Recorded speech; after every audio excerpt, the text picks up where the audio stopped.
Assalamualaikum warahmatullahi wabarakatuh. Perkenalkan, nama saya Tiwa Nur Mausah dengan nomor NIM 28921503711. Pada video kali ini saya akan mempresentasikan tugas UTS Statistik Bisnis yang diampu oleh dosen Ibu Irvia Eriza SPDI MPD. Di slide pertama ada tentang pembahasan sejarah kualitas. Pada tahun 1324, W.A. Swerat dari Beli Telepon Laboratories mengembangkan diagram atau grafik statistik untuk mengendalikan variabel-variabel produk. Pada tahun 1940, H.F. Dodge dan H.G.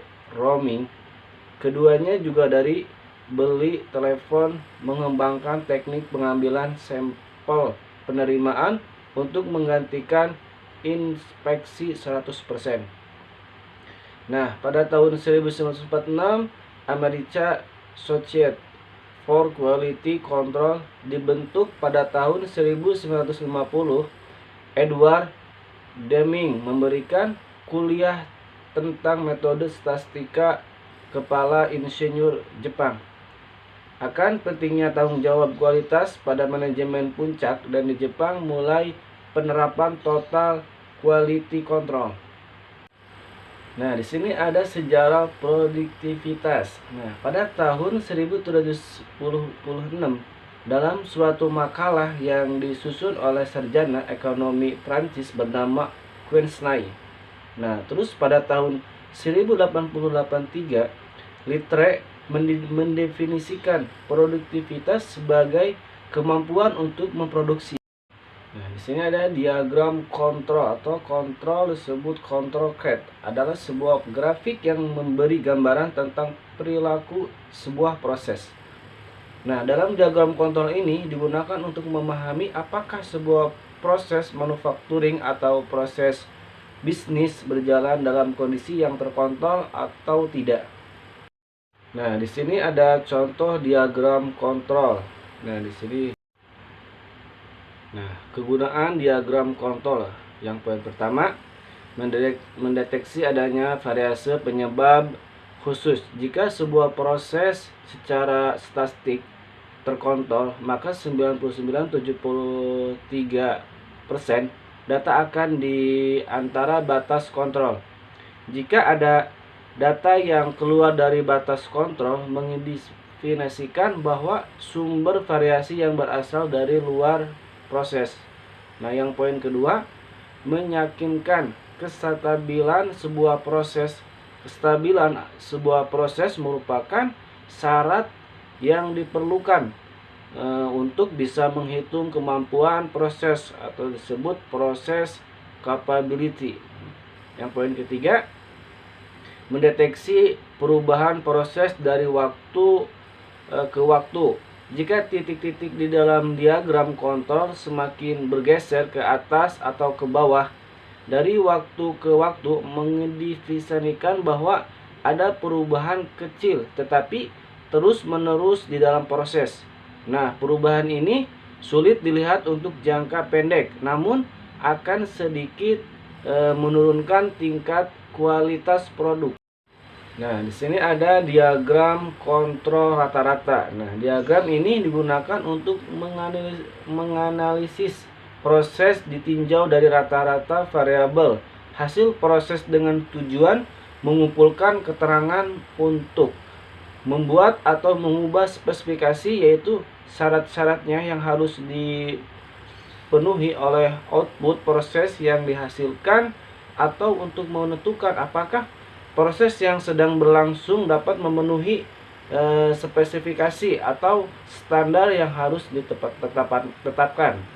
Nah, untuk membuat atau mengubah cara produksi proses, dasar pembuatan keputusan mengenai rata-rata variabel selama proses berlangsung, apakah berada dalam kontrol atau tidak. Nah, di sini atribut semua entitas selalu memiliki elemen atau atribut untuk mendeskripsikan Atribut biasanya akan digambarkan sebagai simbol elips. Nah, dalam IRD ada beberapa jenis atribut, contohnya adalah atribut kunci, atribut sampel, atribut multinilai, atribut gabungan, dan atribut derivatif.